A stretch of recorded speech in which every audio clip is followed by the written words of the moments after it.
Sí se ve. Ya, súper. Bueno, primero muchas gracias por la invitación. Para mí es un honor, la verdad, exponer hoy para la SOSEC. Creo que es súper necesario estas instancias de información y se han hecho muy informativas, sobre todo en este tiempo de pandemia. Así que muchas gracias, Nati, y al equipo por estar organizando estas charlas que de verdad han sido buenísimas. Así que espero que vengan muchas más, que sigan habiendo muchas más. Bueno, mi nombre es Catherine de la Guarda y hoy día les voy a comentar un poquito sobre ejercicio y embarazo. Y primero comentarles un poco de cómo surgió mi amor por esta área. Un día estaba conversando con una colega kinesióloga y me comentó que, bueno, estaba embarazada y que estaba con una kinesióloga haciendo ejercicios. Y además de los ejercicios me comentó que le estaba enseñando técnicas de pujo, herramientas no farmacológicas para el manejo del dolor en el trabajo de parto y dije, wow, un kine hace eso, maravilloso. Así que me puse a averiguar y así llegué a mucha información. Y en Brasil me llamó mucho la atención, las fisioterapeutas entraban al trabajo de parto, además de acompañar a las mujeres en los ejercicios, en todo lo que era preparación al parto, entraban al trabajo de parto. Y dije, wow, maravilloso.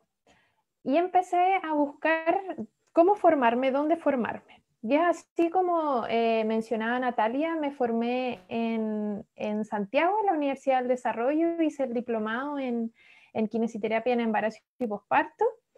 Y hasta el día de hoy sigo formándome porque la verdad es un área que todos los días aprendo tanto de mis pacientes, mucho, como también de la información actualizada que en todo momento se va entregando en relación no solo a esta área, sino que a todas las áreas, sobre todo en relación a la salud.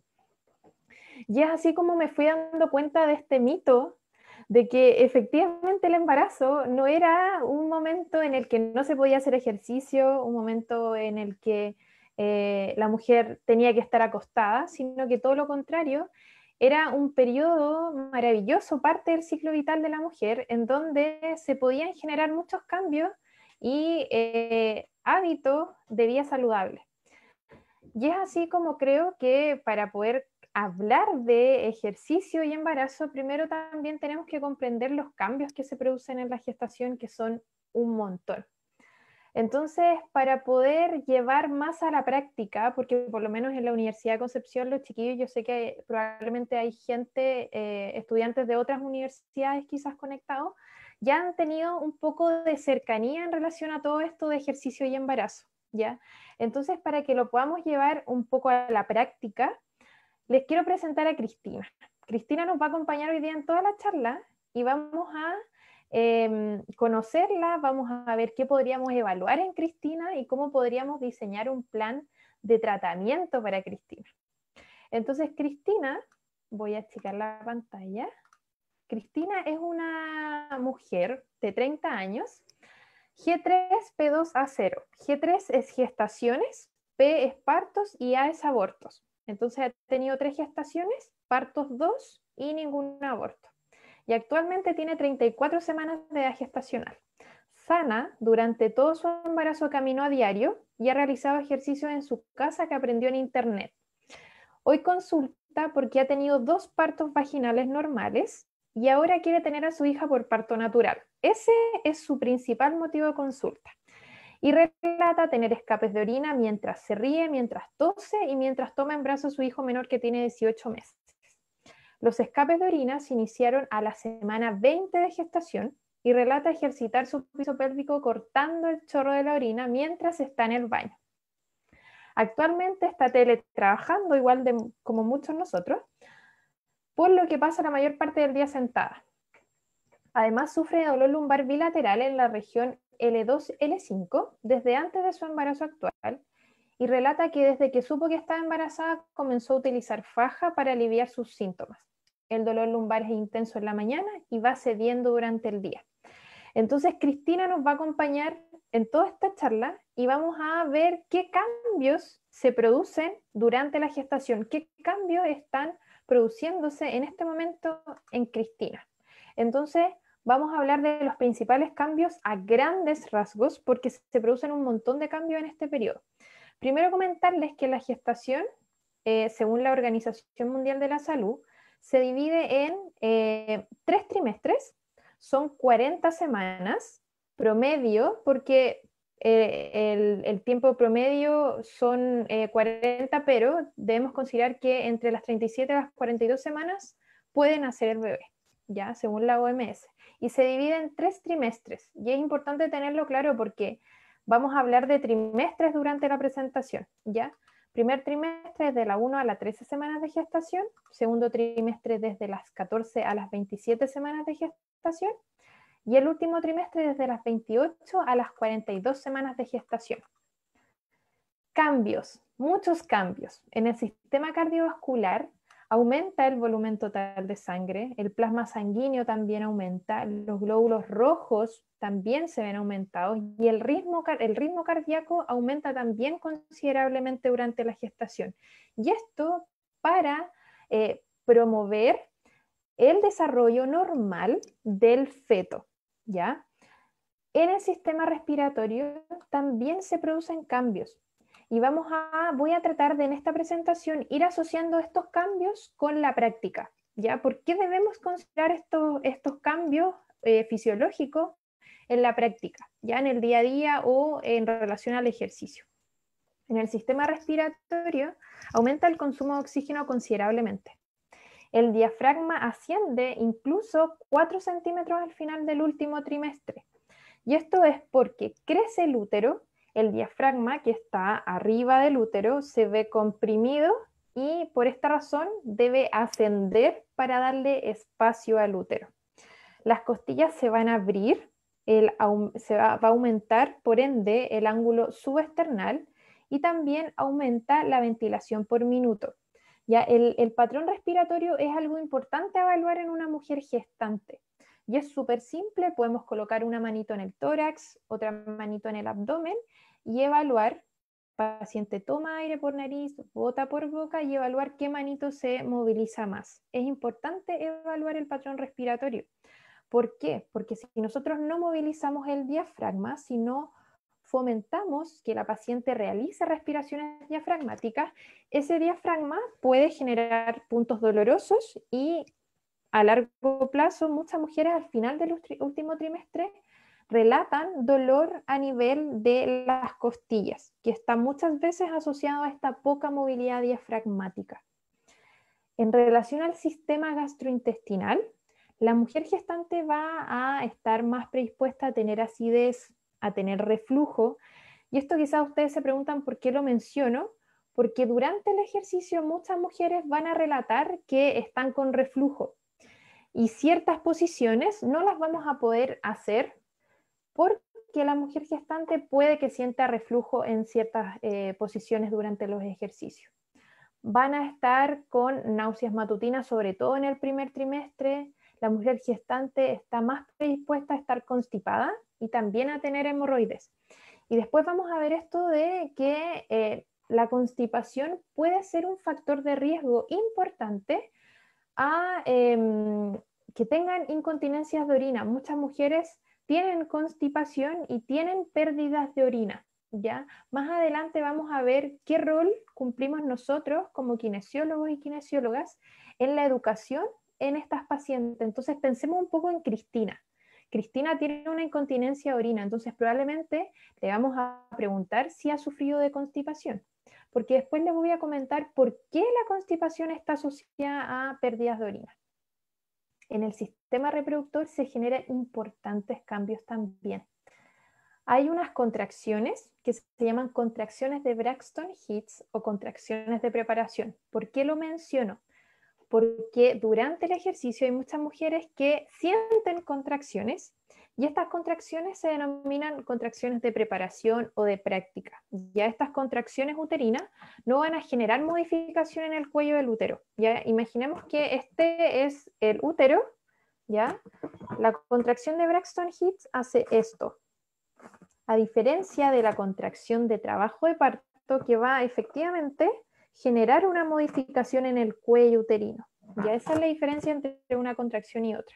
Entonces es importante que nosotros sepamos que durante la gestación se producen contracciones que no van a generar ningún efecto negativo en la mujer, a no ser que efectivamente sean con una frecuencia y con una intensidad importante. El flujo sanguíneo uterino también aumenta lógicamente por el crecimiento tanto de la placenta como del tejido uterino. También va a aumentar la vascularidad de la vagina y de la vulva. Se va a generar una distensión de la vagina por relajación del tejido conectivo y el flujo vaginal también va a aumentar. Y acá quiero aprovechar de que conversemos un poco de piso pélvico, de qué hay anatómicamente, estructuralmente en esta zona. Les quiero presentar, esta es una vista por debajo, puntero láser, pluma aquí, de la zona vulvar. En esta zona tenemos el clítoris, acá tenemos la salida uretral, que es por donde hacemos pipí, por donde orinamos. Acá está la salida vaginal, que es por donde nace el bebé, para explicarlos en palabras muy simples.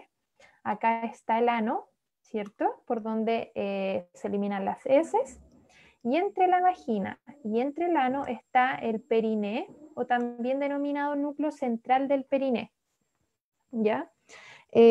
Importante también, tenemos labios internos por esta zona y por más afuera tenemos los labios externos. Si nosotros sacamos esta capa de piel, vamos a encontrar toda la musculatura del piso pélvico, ¿ya? Y acá se ve muy bien cómo está estructurada nuestra musculatura en el piso pélvico. Entonces acá lo mismo, tenemos clítoris, tenemos la salida uretral, la vagina, el ano, ¿sí?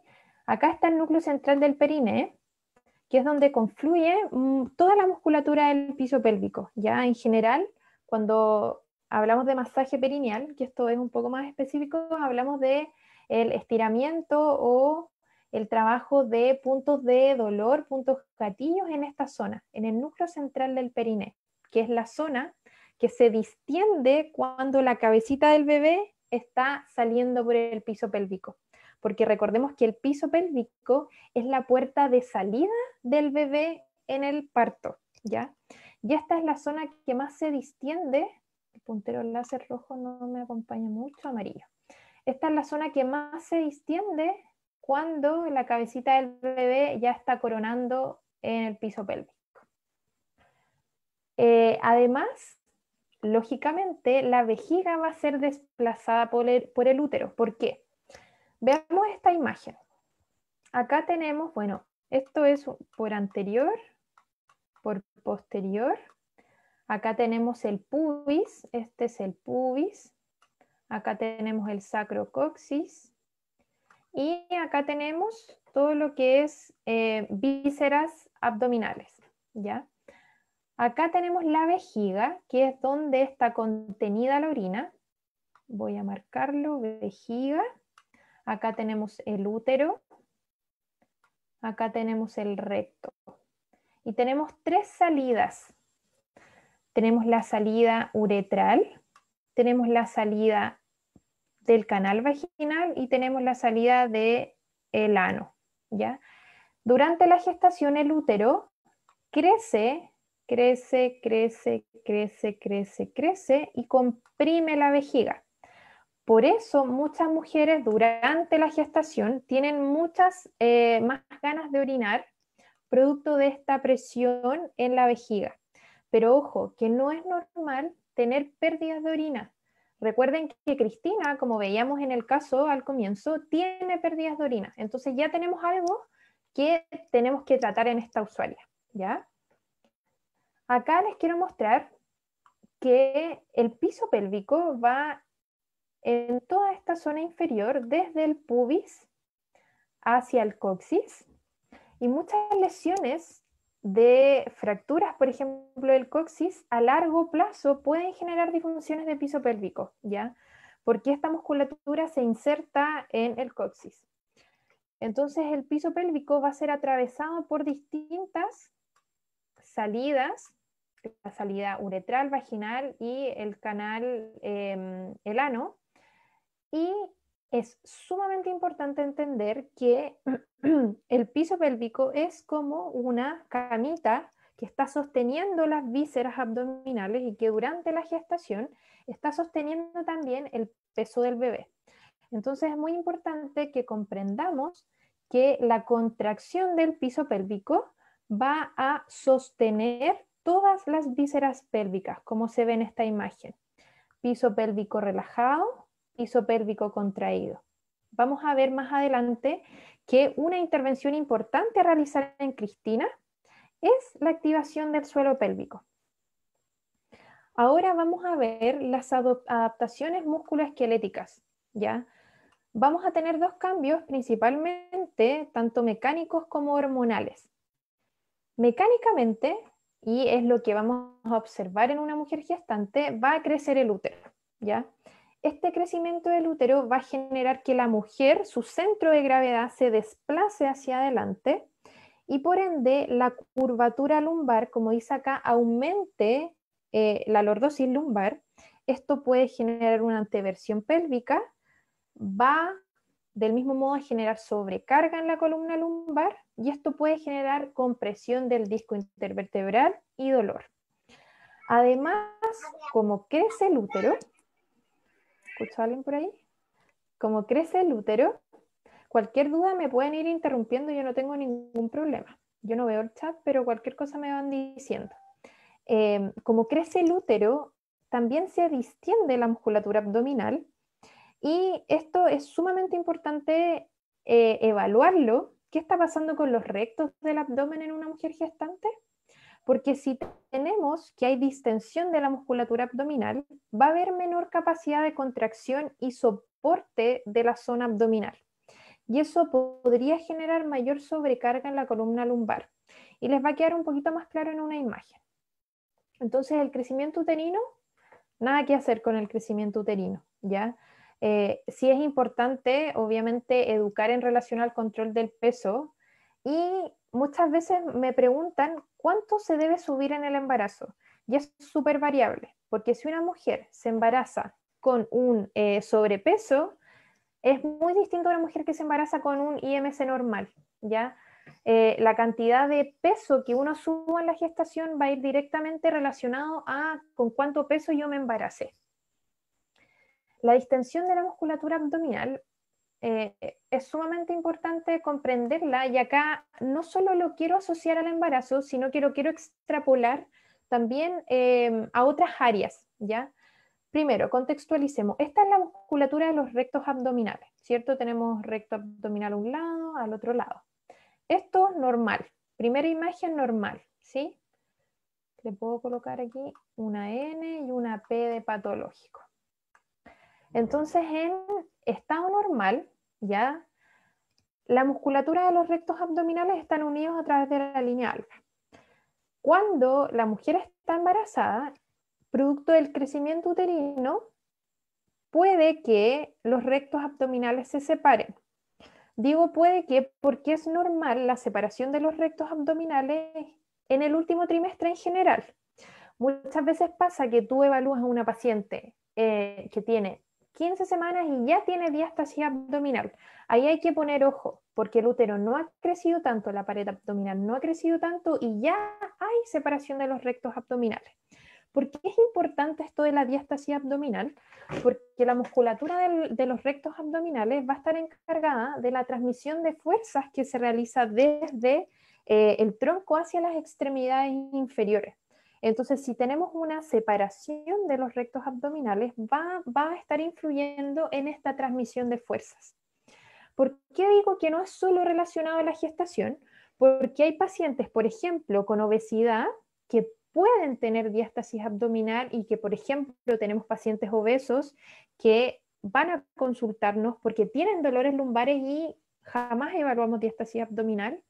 Puede ocurrir también en pacientes, por ejemplo, hepáticos, pacientes asmáticos que debido a el mecanismo de la tos puede generar esta separación de los rectos abdominales.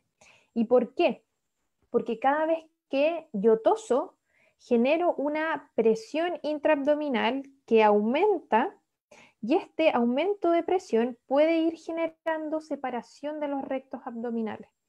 Entonces no es algo que lo vayamos a asociar solamente en la gestación, ¿ok?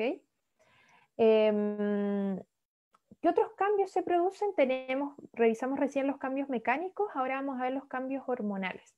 Principalmente progesterona y relaxina van a hacer que nuestra pelvis, que se caracteriza por ser una estructura que en estados de no embarazo va a dar estabilidad y va a permitir la transmisión de fuerzas desde el tronco hacia las extremidades inferiores. En el embarazo, esta articulación es muy móvil, producto de esta liberación hormonal. ¿Por qué? Porque como dice acá, aumenta la elasticidad de las fibras de colágeno durante la gestación, producto de esta liberación hormonal.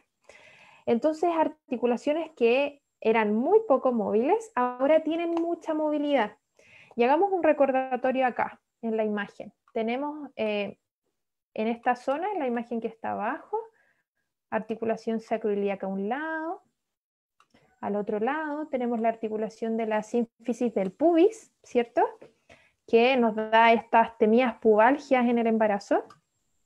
Tenemos la articulación lumbosacra, tenemos las articulaciones coxofemorales. Entonces, durante la gestación, estas articulaciones van a estar muy móviles, ¿ya? La articulación del pubis se va a mover mucho durante el embarazo y las articulaciones sacroiliacas también van a tener mucha movilidad. Y es aquí donde es muy importante que podamos educar a nuestras pacientes en relación a la importancia de la activación de la musculatura abdominal estabilizadora, la musculatura abdominal profunda, ¿ya? Porque ahora no tenemos ligamentos que estén tensos, que estén haciendo este trabajo de cierre por fuerza y tenemos que echarle manos, comillas, echarle manos a la musculatura estabilizadora.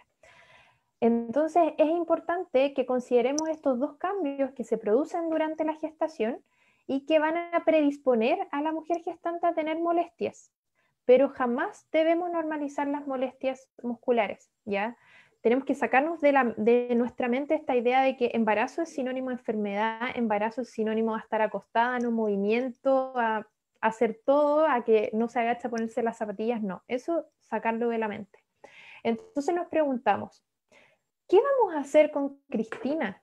¿Qué vamos a hacer? ¿Qué intervención vamos a hacer para tratar su incontinencia de orina? ¿Para tratar su dolor lumbar? Y vamos a hablar ahora un poco en relación a qué debemos considerar al momento de ejercitar una mujer embarazada. ¿Qué vamos a revisar? Es importante considerar contraindicaciones, es importante considerar los signos de alarma, qué beneficios tenemos, y vamos a hablar también sobre frecuencia, intensidad, duración y tipo de ejercicio que podemos hacer durante la gestación. Contraindicaciones.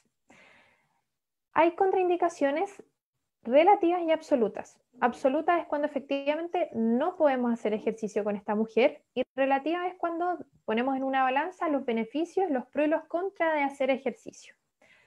Hay un listado, se los coloqué, no los vamos a leer todos, de contraindicaciones absolutas. Estas contraindicaciones y todo lo que yo estoy comentándoles hoy son las recomendaciones que salieron este año del Colegio Americano de Obstetras y Ginecólogos, que vinieron a actualizar las recomendaciones que teníamos del año 2015 en relación a la prescripción del ejercicio en el embarazo, ¿sí?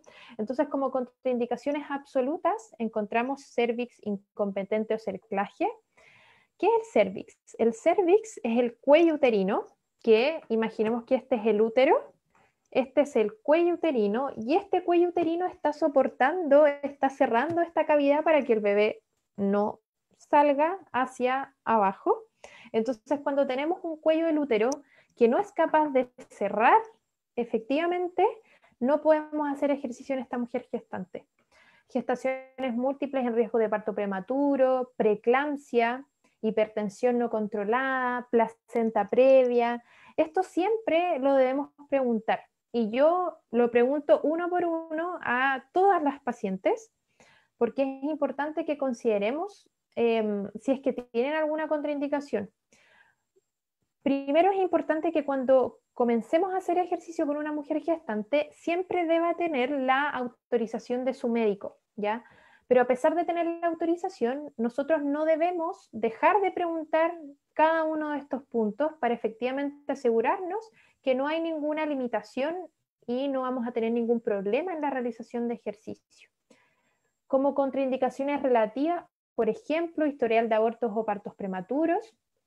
Si todo va bien y tenemos una paciente que tiene historial de abortos, podemos hacer ejercicio. Embarazo gemelar sobre 28 semanas, igual hay que evaluar caso a caso. Desórdenes alimenticios, hipertensión gestacional, diabetes mellitus, diabetes gestacional, perdón, alguna enfermedad cardiovascular. Todo esto hay que analizar caso a caso, ¿ya? ¿Cuándo debemos parar de hacer ejercicio con una mujer gestante?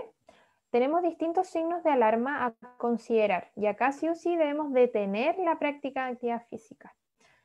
Stop. 1. Sangrado vaginal, disnea previa al ejercicio, sensaciones de mareo, dolores de cabeza, dolor retroesternal, alguna disminución de los movimientos fetales, y acá me quiero detener porque muchas veces ocurre que la mujer te dice, ¿sabes qué? Tengo un poco de disminución de los movimientos, no siento a mi bebé, ¿qué puedo hacer? Ahí, como consejo, le podemos dar algo dulce, que se acueste de ladito y detener el ejercicio y evaluar. Pérdidas de líquido amniótico también, detener rápidamente el ejercicio. ¿Y por qué es importante hacer ejercicio durante la gestación? Bueno, vamos a encontrar distintos beneficios, tanto para la madre como para el bebé.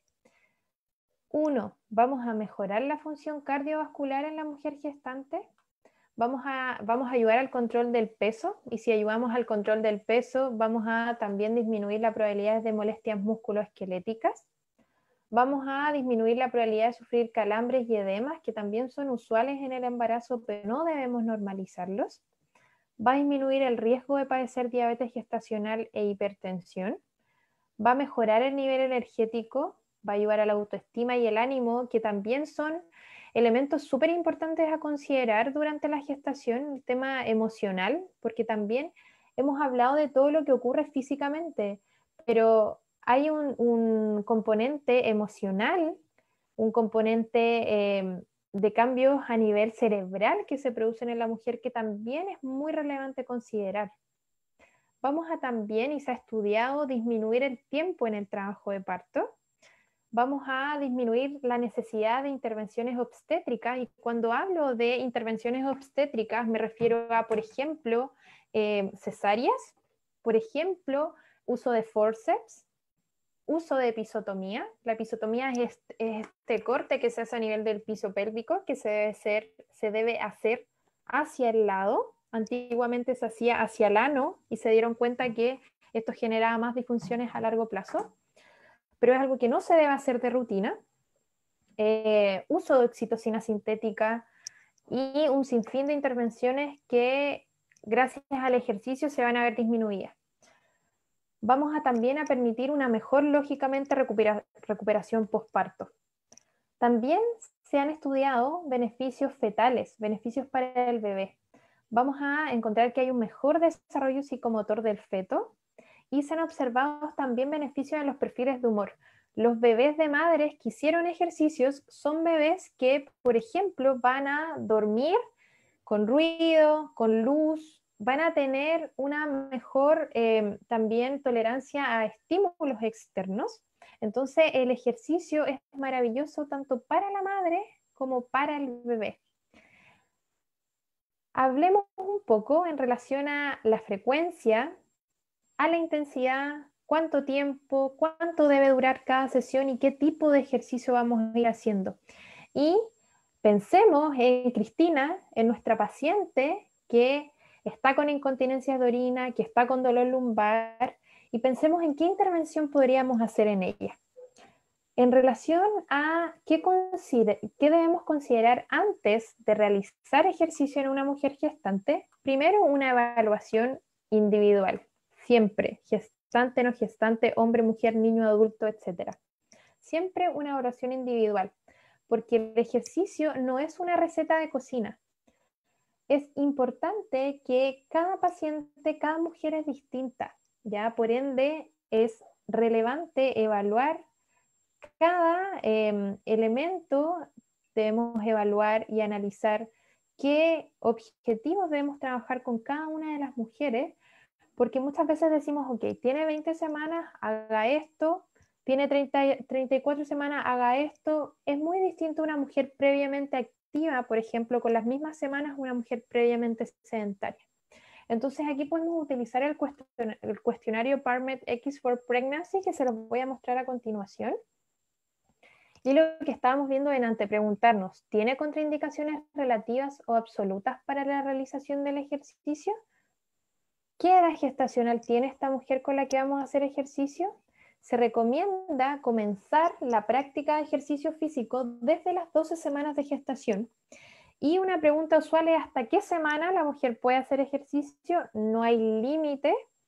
Se puede hacer ejercicio el mismo día del parto, el día anterior, pero lógicamente los objetivos a trabajar van a ser totalmente distintos, porque una mujer que está en su semana 38 de gestación, a puertas de dar a luz, vamos a trabajar mucho más la flexibilidad, vamos a tener otros objetivos, pero es importante que la mujer se mantenga en movimiento hasta, ojalá, el final de su embarazo. Y obviamente a considerar también son los niveles de condición física previa de esa mujer gestante. En relación al cuestionario del PARMED X, bueno, este cuestionario acá está en inglés, pero la verdad es que está en todos los idiomas, bueno, no en todos, pero está en español, está en portugués, está en alemán. Y es una pauta que nos sirve para poder guiarnos en qué preguntarle a nuestras pacientes cuando las vamos a hacer la evaluación inicial. Yo la verdad tomé este cuestionario y le agregué algunos elementos que yo consideraba también importantes, pero esta es la base y es lo que debemos preguntarle a todas las pacientes. Entonces, incluye todas las contraindicaciones absolutas y relativas, incluye información importante en relación a la gestación, a su condición física previa, etc. ¿Cuántas veces a la semana podemos hacer ejercicio? En general, lo que se recomienda en todos los estudios es que se haga una sesión al día. Y acá vamos a considerar esto que yo les estaba mencionando ya, de si es una mujer activa previamente o si es una mujer previamente sedentaria. Hoy cualquier pregunta me pueden ir interrumpiendo, chicos. Cualquier cosa me van diciendo. Si es activa previamente, podemos seguir con la misma frecuencia que esa mujer realizaba ejercicio antes y mínimo 3 veces por semana. Y acá recordemos que la OMS nos dice que en lo posible debemos hacer 150 minutos de actividad física. Entonces, como mínimo, debiésemos hacer más que 150 minutos de actividad física. Y acá recordarles, chicos y chicas, que el ejercicio y la actividad física son conceptos distintos. La actividad física está relacionada a todo lo que yo hago durante el día. Todo lo que yo haga que genere un gasto energético va a ser actividad física y va a tener distintos dominios. Por ejemplo, si yo me traslado de mi casa al trabajo, estoy haciendo actividad física. Si yo voy jardineo, actividad física. Ejercicio es cuando yo hago actividad física planificada para lograr un objetivo estructurada, ¿ya? Entonces es importante también diferenciar estos dos conceptos para poder entender y explicarle a nuestros pacientes la importancia de incorporar la actividad física en su día y que también vayan dándose momentos de realización de ejercicio durante su semana. Entonces, si la mujer es previamente activa, podemos seguir con la misma frecuencia, obviamente siempre evaluando caso a caso, pero si la mujer es sedentaria previamente, acá vamos a ir adaptándonos, va a haber un periodo de adaptación y debemos aumentar progresivamente el ejercicio, ¿ya? No vamos a partir 1 hora con ejercicio a una intensidad moderada al tiro, sino que vamos a ir de baja y vamos a ir subiendo hasta llegar a una intensidad moderada. Es importante esta progresión y es importante siempre evaluar la percepción de esfuerzo, que lo vamos a ver enseguida, de nuestras pacientes. Es importante evaluar siempre caso a caso, porque a pesar de que tengamos una mujer previamente activa, puede que no responda bien al ejercicio, o quizá, por otro lado, una mujer previamente sedentaria que responde fantástico al ejercicio y que podemos aumentar progresivamente en intensidad, en tiempo, en frecuencia, etc. Intensidad, que esto es lo que le estaba hablando. La intensidad durante el ejercicio en una mujer gestante debe ser una intensidad moderada. Y tenemos distintas formas de evaluar que efectivamente estamos trabajando a una intensidad moderada. Una de las formas es utilizar la escala de Borg, otra forma es utilizar el TOL test o monitorizar la frecuencia cardíaca. En relación a la escala de Borg, acá debemos considerar que hay una escala de Borg original, que es la que yo les presento en las diapositivas, y hay otra que es la escala de Borg modificada, que es una escala que va del 0 al 10. Ya las que yo les presento va del 1 al 20, y para que efectivamente una mujer gestante esté trabajando a una intensidad moderada, es cuando está entre 13 y 14, perdón, entre 13 y 14, o sea, algo duro. Y acá es importante, y lo contextualizo un poco a todo esto de la telerehabilitación, que nosotros podamos decirle a las pacientes que tengan su escala y que vayan autoevaluándose cuando hacen ejercicio en sus casas a que efectivamente estén trabajando en intensidad moderada. La otra forma, que es la forma más fácil y que yo es la que más recomiendo cuando hacen ejercicio en casa, es el test del habla. La paciente siempre debe poder establecer una conversación mientras hace el ejercicio. Entonces, por ejemplo, estamos en la sesión, la paciente está haciendo bicicleta o está en la caminadora y yo voy y le converso, y de esa forma evalúo si efectivamente estamos trabajando esta intensidad, ¿ya? El test del habla es la forma más fácil de poder evaluar si es que efectivamente se está trabajando una intensidad moderada. Y debemos considerar, en relación a la escala de Borg, que esta escala es una escala de percepción subjetiva al esfuerzo. Por ende, igual va a tener un más menos que debemos tener en consideración. Ya van a haber pacientes que van a estar cansadas y que no van a informarnos ese cansancio. Y también van a haber pacientes que no van a estar tan cansadas, que sí van a relatar que están muy, muy, muy cansadas. Entonces ahí tenemos que también considerar este factor. Entonces, tenemos también la monitorización a través de estos relojes, que obviamente es una opción un poco más cara. El test del habla y la escala de Borg son súper económicas, pero también es una forma de poder medir la intensidad del ejercicio a través de la monitorización de la frecuencia cardíaca. ¿Cuánto debe durar una sesión? La sesión, en general, también vamos a considerar si la mujer fue activa previamente o si fue sedentaria previamente.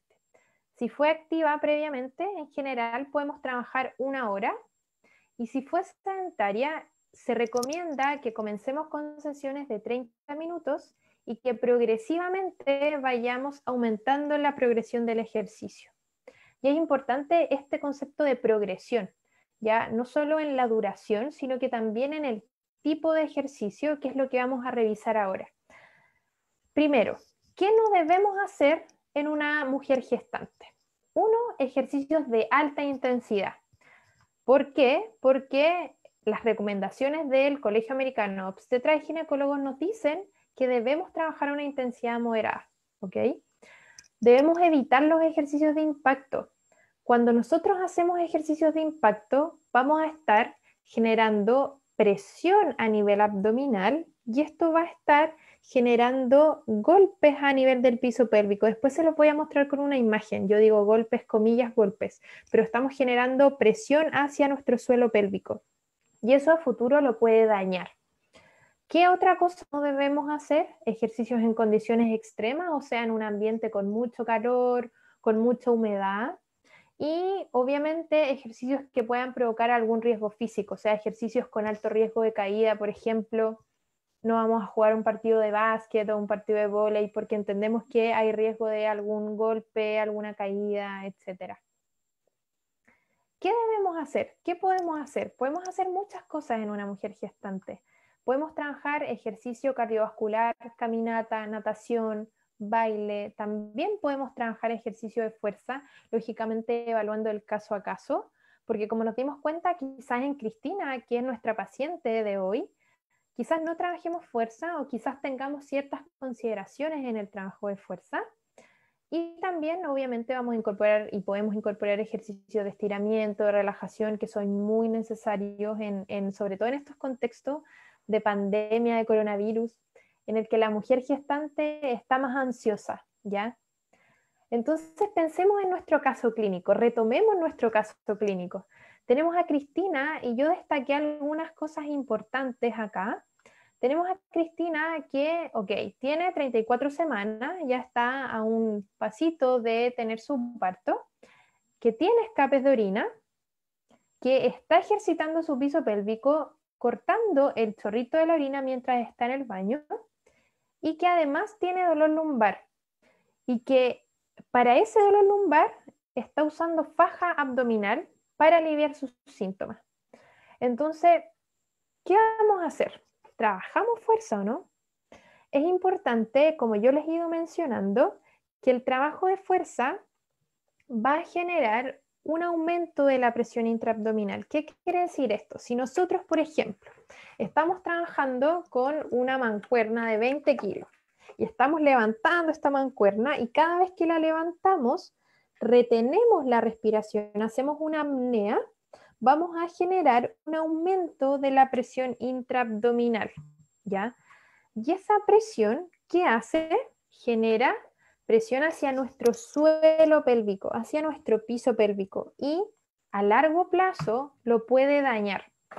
Muchas veces a corto plazo no nos damos cuenta de que estamos dañando nuestra musculatura del piso pélvico, pero los problemas en general vienen a darse a largo plazo. O sea, por ejemplo, cuando la mujer, en este caso, por ejemplo, está embarazada y ya empieza con pérdidas de orina, y antes seguimos full con nuestro trabajo de fuerza sin darnos cuenta y sin haber hecho una evaluación previa de nuestro suelo pélvico. Entonces, algo importante a considerar en Cristina es que debemos sí o sí poner mucho ojo en qué está pasando en nuestro suelo pélvico. Recordemos que el caso nos decía que estaba realizando ejercicios que había aprendido en internet y que muchas veces nos pasa en la realidad. Llegan pacientes y nos dicen, uy, ¿sabes qué? Estoy con lumbago, busqué unos ejercicios en el doctor Google y el doctor Google me dijo que tenía que hacer esto. Y aquí estoy, con más dolor. Es importante preguntar qué ejercicios está haciendo Cristina en su casa, porque probablemente esté haciendo ejercicios quizás hiperpresivos, o sea, que aumentan la presión intraabdominal, y eso está generando finalmente más daño en su piso pélvico y más incontinencias de orina. Y recordemos que además está usando una faja. Me gustaría escuchar sus opiniones en relación a la faja abdominal. Pero en relación a la faja, debemos considerar que va a generar más presión intraabdominal, porque vamos a estar comprimiendo la zona central de nuestro abdomen y eso va a generar que hacia nuestro suelo pélvico se va a generar sí o sí más presión. O sea, imaginen que este es el abdomen, está medio desinflado el globo, que este es mi abdomen y estoy generando a través de una faja presión y estabilidad por medio de un elemento externo. Finalmente, la faja genera dos efectos. Uno es mayor presión intraabdominal y dos, genera que nuestra musculatura estabilizadora va a decir, ok, estamos bien, está todo estable, pero esa estabilidad la está dando algo externo. Y eso va a generar que nuestra musculatura estabilizadora finalmente no se active porque está todo regio, estamos estables, pero estamos estables gracias a una faja abdominal. Entonces probablemente cuando saquemos la faja abdominal, nuestra musculatura no va ni a acordarse cómo activarse. Entonces en Cristina tenemos que poner mucho ojo con los ejercicios que está haciendo y educar en relación a entregar una pauta de ejercicios que efectivamente sea según su condición, según sus disfunciones. Entonces, en esta imagen les quiero mostrar qué pasa con el suelo pélvico, y acá esto está representando el suelo pélvico, puntero láser, esto está representando nuestro suelo pélvico, y nosotros cada vez que hacemos ejercicio de impacto, estamos saltando sobre nuestro suelo pélvico. Y esto es muy gráfico, me encantó esta imagen. Estamos saltando sobre nuestro suelo pélvico y estamos generando que nuestro suelo pélvico se dañe. Entonces, 100 kilos, bajamos, retenemos la respiración y estamos dañando nuestro suelo pélvico. Y ustedes sabían que durante el salto, el peso corporal llega a aumentar hasta 10 veces. Y durante el trote, el running, llega a aumentar hasta 3 a 4 veces el peso corporal. Entonces, si tenemos una paciente, no solo gestante, sino que una paciente hombre o mujer, que no comprende o no ha tomado conciencia de su musculatura estabilizadora, de cómo respirar durante los ejercicios de fuerza, probablemente vamos a tener pacientes que a largo plazo van a tener, por ejemplo, diástasis abdominal, que van a tener a largo plazo incontinencias de orina, varones que van a tener hemorroides. Entonces es importante que cualquier paciente, varón, mujer, indiferente de su edad, se evalúe su suelo pélvico y antes de hacer ejercicios, por ejemplo, de CrossFit o de alto impacto, tome conciencia de esta musculatura. Perdón. Y acá les quiero mostrar la importancia no solo del suelo pélvico, sino que también de nuestra postura. Porque el piso pélvico está diseñado para que en la base, en el núcleo central del perine, la carga que va a recibir va a tener la capacidad de sostener las vísceras y sostener el peso del cuerpo, el peso corporal. Si nosotros imaginamos que nuestro tórax es como una campana que tiene un péndulo, ese péndulo debiese estar al centro. Si nosotros llevamos el péndulo hacia adelante o hacia atrás, eso va a generar que en nuestro suelo pélvico se modifiquen las cargas y si se modifican las cargas, vamos a tener más probabilidad de tener disfunciones de piso pélvico. ¿Por qué? Porque si yo, por ejemplo, estoy con los hombros, tronco anteriorizado, vamos a sobrecargar la zona de la uretra, la zona anterior del piso pélvico, y eso puede generar pérdidas de orina. A diferencia de si este péndulo está al centro, nuestra carga va a ir hacia el núcleo central del perine, zona que está preparada para recibir peso corporal. Entonces la postura es algo relevante a considerar. Y es importante, ¿por qué? Porque en Cristina, sí o sí, debemos trabajar la musculatura del core. ¿Qué es el core? El core es, yo siempre lo explico como una lata de bebida. En esta lata de bebida tenemos arriba el diafragma, como lo señalo en la imagen, tenemos por anterior la musculatura abdominal, por abajo la musculatura del suelo pélvico y por posterior los multífidos, ¿ya? Entonces, esta zona es la zona que cuando nosotros hacemos un ejercicio de fuerza o un ejercicio hiperpresivo, va a estar soportando toda la carga. Si nosotros no tenemos la capacidad de botar el aire cada vez que hagamos un esfuerzo, nuestro suelo pélvico se va a ver dañado. ¿Qué pasa? Cada vez que nosotros tomamos aire, nuestro diafragma desciende y nuestro suelo pélvico hace una contracción excéntrica en ese momento porque también descienden los órganos pélvicos.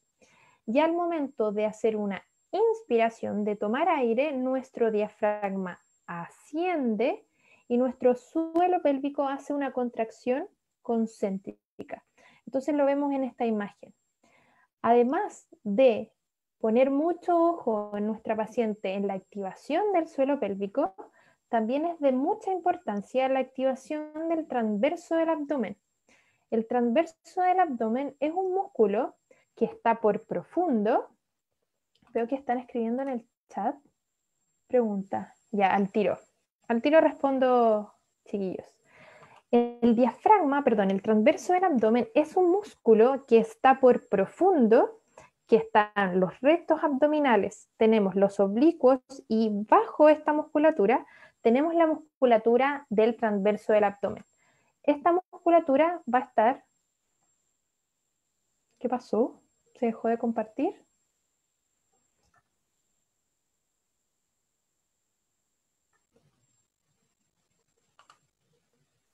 Sí, se dejó de compartir. Ahí volví a compartir. Ahí sí. ¿Me confirman si se ve? Sí. Ya, súper. Maravilloso. Voy a aprovechar de tomar agüita.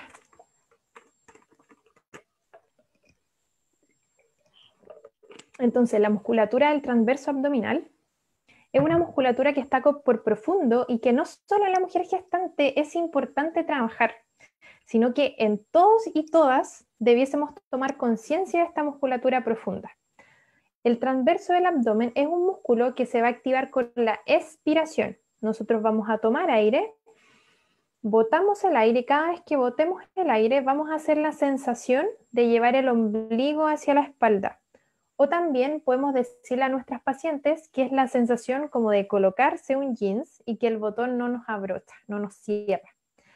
El transverso del abdomen es un músculo que gracias al aprendizaje motor vamos a tener la capacidad de activarlo muy conscientemente, de manera muy cognitiva. Ok, acá está el transverso, acá así se activa, debemos botar el aire y hundir ombligo y gracias a que lo vamos trabajando, vamos a lograr que nuestro cuerpo lo vaya haciendo más automático. Eso quiere decir, Cristina toma su guagua de 18 meses, que relata que frecuentemente la debe tomar y que tiene pérdidas de orina durante cada vez que toma a su hija, tenga la capacidad de activar esta musculatura abdominal profunda. Entonces el transverso es un músculo muy relevante a trabajar además del piso pélvico, porque como vimos, es parte de la musculatura abdominal profunda, parte del core. ¿Okay? La postura, educación. Cristina toma a su bebé de 18 meses y acá es importante que, como yo les mencionaba anteriormente, la postura que adquiramos va a influir directamente en la carga que se va a generar hacia el suelo pélvico. Si nosotros llevamos la columna torácica más atrás que la pelvis, esto va a generar que hacia anterior se genere más sobrecarga en nuestro suelo pélvico y haya más probabilidad de pérdidas de orina. Distinto es si la pelvis efectivamente se mantiene en neutro, eso va a evitar que Cristina siga teniendo pérdidas de orina. Entonces, muchas veces, realizando estos mínimos cambios de, ok, vamos a mejorar la postura, vamos a comenzar a activar el piso pélvico de manera correcta, porque, como decía en el caso, está cortando el chorrito de la orina cuando va al baño, y lo vamos a ver que no es la manera correcta, podemos generar grandes cambios. Entonces, ahora vamos a hablar de nuestro suelo pélvico. El suelo pélvico, imaginen que vamos a dar el ejemplo del tríceps braquial. Cuando nosotros no trabajamos el tríceps braquial y hacemos un movimiento como de echado, la musculatura va a moverse, el típico echadito, ¿cierto? Si nosotros trabajamos el tríceps braquial, esa musculatura ya no va a moverse de un lado para otro. En el piso pélvico, como cualquier músculo del cuerpo, ocurre lo mismo. Si nosotros no trabajamos la musculatura del suelo pélvico, esta musculatura se va a debilitar. Pero la diferencia es que no la vamos a observar como observamos nuestro tríceps. Y vamos a darnos cuenta que tenemos debilidad en nuestro suelo pélvico cuando ya tengamos pérdidas de orina, prolapso, dolor, por ejemplo, en las relaciones sexuales. Entonces es importante explicar a nuestras pacientes la importancia de la activación de este suelo pélvico. ¿Y cómo lo vamos a activar? Me encanta esta imagen porque miren, cada vez que nosotros activamos el suelo pélvico, la sensación efectivamente es de cortar el chorrito de la orina, pero no cuando vamos al baño. ¿Por qué? Porque nuestra vejiga cuando vamos al baño se contrae. Botamos la orina, la vejiga se contrae y esta vejiga que se contrae, cada vez que vamos a orinar, el piso pélvico debe relajarse. Si yo voy al baño, mi vejiga se contrae y mi suelo pélvico se contrae también, el cuerpo dice, ¿qué está pasando? ¿Por qué se está contrayendo el suelo pélvico? ¿Por qué Cristina está cortando el chorrito de la orina cuando va al baño? Y esto puede generar descoordinación entre ambas musculaturas. Por eso es importante que eduquemos en relación a este gran mito, que no se ejercita el piso pélvico cortando el chorrito del pipí en la orina, o sea, cuando vamos al baño, sino que es la sensación de cortar el chorrito de la orina. Y acá se ve muy bien en esta imagen. Tenemos piso pélvico relajado, tenemos piso pélvico contraído. Entonces la opción es que la paciente pueda palparse a nivel intravaginal o en el núcleo central del perine, que es esta zona, y va a sentir efectivamente que el suelo pélvico asciende, ¿sí? Nati, ¿todo bien? Me estoy pasando en el tiempo, ustedes me interrumpen nomás. No, está bien. Ya, todo bien, ya. Entonces, en esta paciente es importante que activemos la musculatura del suelo pélvico. Un gran objetivo que se menciona en el caso es que ella quiere tener un parto normal, ya su tercer hijo quiere tener un parto normal y que muchas mujeres nos consultan, oye, ¿sabes qué? Quiero hacer ejercicios porque quiero un parto normal. Pero antes hay que considerar esto, incontinencia de orina, dolor lumbar, y que muchas veces se normaliza porque simplemente la mujer está embarazada. Entonces, antes de pensar en el gran objetivo, lógicamente, de tener un parto normal, es tomar conciencia de las activaciones de esta musculatura que estamos conversando. Esta imagen me gusta mucho y les quiero explicar lo que les expliqué al comienzo de la presentación, ya para ir finalizando, la importancia de nuestra función en todo lo que tiene relación con la defecación. Cuando nosotros vamos al baño, la mujer gestante está más propensa a tener constipación. Y esa constipación va a hacer que cuando vaya al baño, esa mujer puje para poder evacuar. Si la mujer puja para poder evacuar, va a generar un aumento de la presión intraabdominal y esa presión va probablemente a dañar nuestro piso pélvico. Entonces, la técnica del pujo, cuando una mujer va al baño, mujer, hombre en general, es botar el aire. Tomo aire, pujo, boto aire. Si hago apnea, lo único que voy a hacer es generar presión hacia mi piso pélvico y lo puedo dañar. Y lo otro importante es la postura.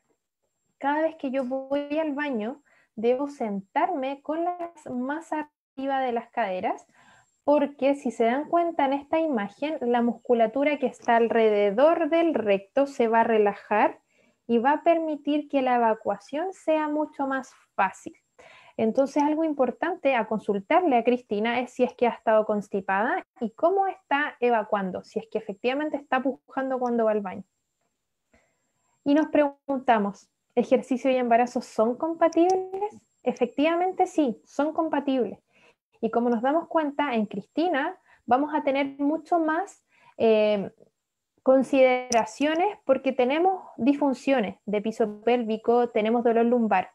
Pero en mujeres sanas no hay ningún problema en realizar un sinfín de ejercicios. No sé si se van a ver los videos.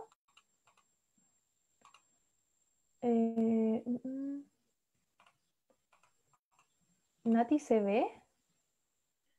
Al menos yo veo solo una imagen. No Solo la veo imagen, un a video ver. corriendo. Ahí sí. Mira, ahí Pamela, una paciente mía, videos autorizados, trabajando con TRX, embarazo normal, previamente activa, sin ninguna disfunción, sin ningún dolor. Aquí vemos a la PAME trabajando excéntrico isquiotibiales, trabajo de peso muerto. Se puede trabajar fuerza si nosotros educamos en relación a la correcta activación de la faja abdominal profunda, del piso pélvico, trabajando excéntrico isquiotibiales con una también correcta activación, trabajando con peso, estocadas con peso.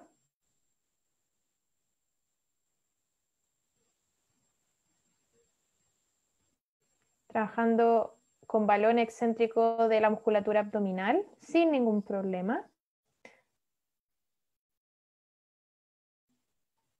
Entonces es importante que dejemos de asociar embarazo a algo patológico y que no olvidemos que la salud maternal va a repercutir directamente en la salud fetal. Mamás sanas, sin duda, van a ser niños sanos.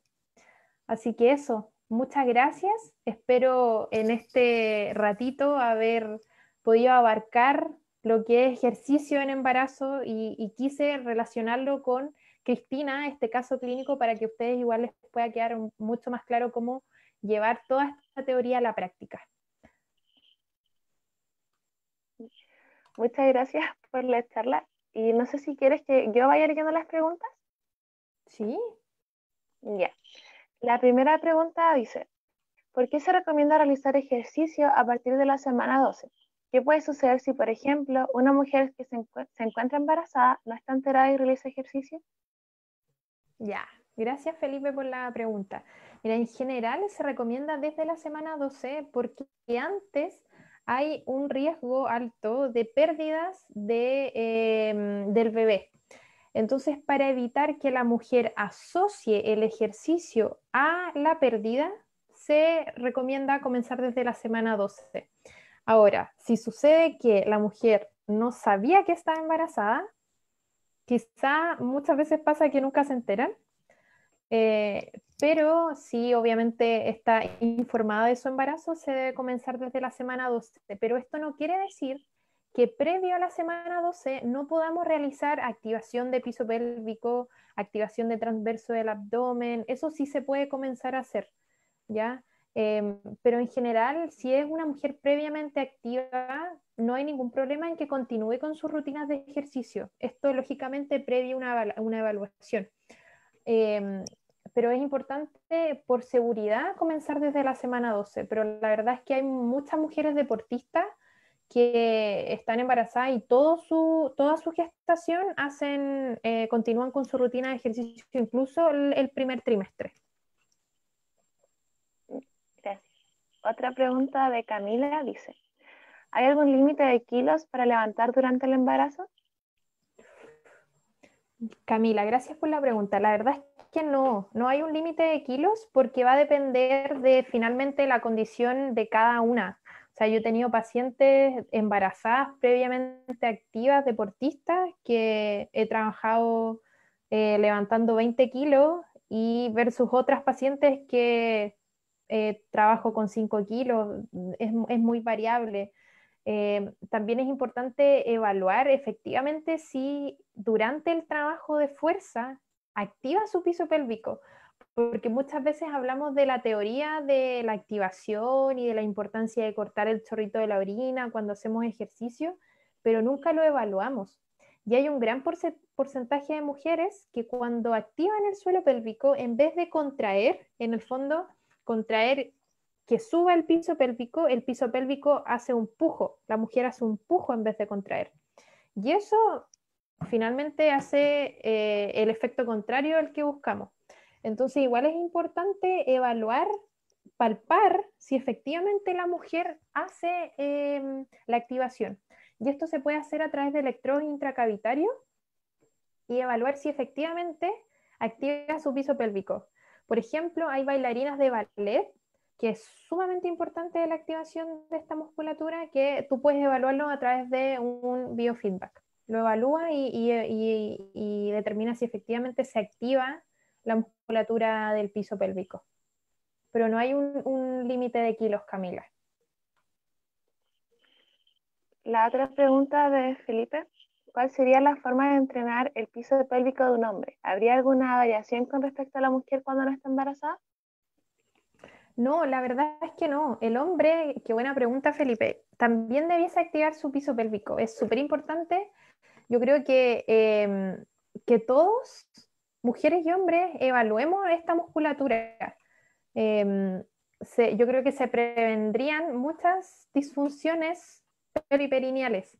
Hay muchos hombres que obviamente el hombre está mucho menos propenso a tener disfunciones de piso pélvico, ya versus la mujer. Pero a pesar de eso, hay muchos hombres que también tienen disfunciones o que simplemente no tienen disfunciones, pero no realizan los ejercicios de manera correcta, pueden tener diástasis abdominal por estos ejercicios hiperpresivos, pero es la misma forma, Felipe, de activar la musculatura del piso pélvico. También me llegaron otras preguntas por mensaje interno de Zoom y dice, ¿existe algún avance que relacione el quehacer kinésico con prevención y tratamiento de incontinencia urinaria en adultos mayores o solo en embarazadas? No, los efectos de la activación de piso pélvico son extrapolables no solo a mujeres embarazadas, sino que también a adultos mayores y también a niños, ¿ya? Hay mucha evidencia, de hecho, si la persona que hizo la pregunta, yo le podría enviar algunos artículos súper interesantes en relación a el trabajo de la musculatura de piso pélvico. Y también lo otro interesante que actualmente se ha comentado harto es el tema del manejo de la diástasis abdominal, que también es un tema controversial su manejo y actualmente se está investigando mucho más todo esto de piso pélvico, diástasis abdominal, no solo en mujeres gestantes.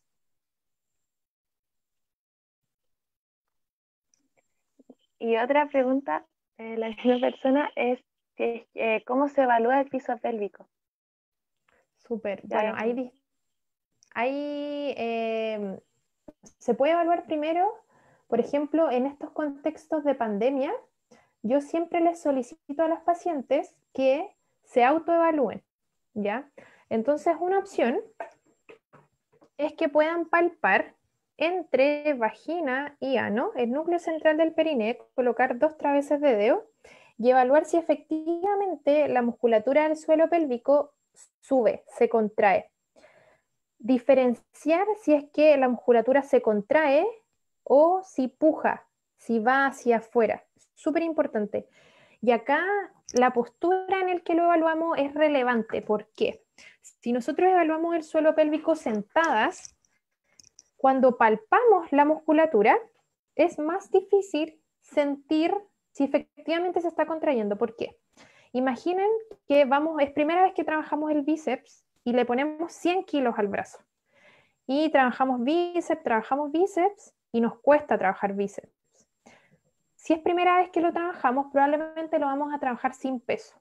La musculatura del suelo pélvico es lo mismo. Cuando estamos en posición vertical, sentadas, el peso de las vísceras y la fuerza de gravedad va hacia nuestro suelo pélvico. Por ende, es mucho más recomendable evaluarlo y empezar a activar esta musculatura en supino, acostada boca arriba, y que la paciente pueda palpar si efectivamente se contrae esta musculatura, ¿sí?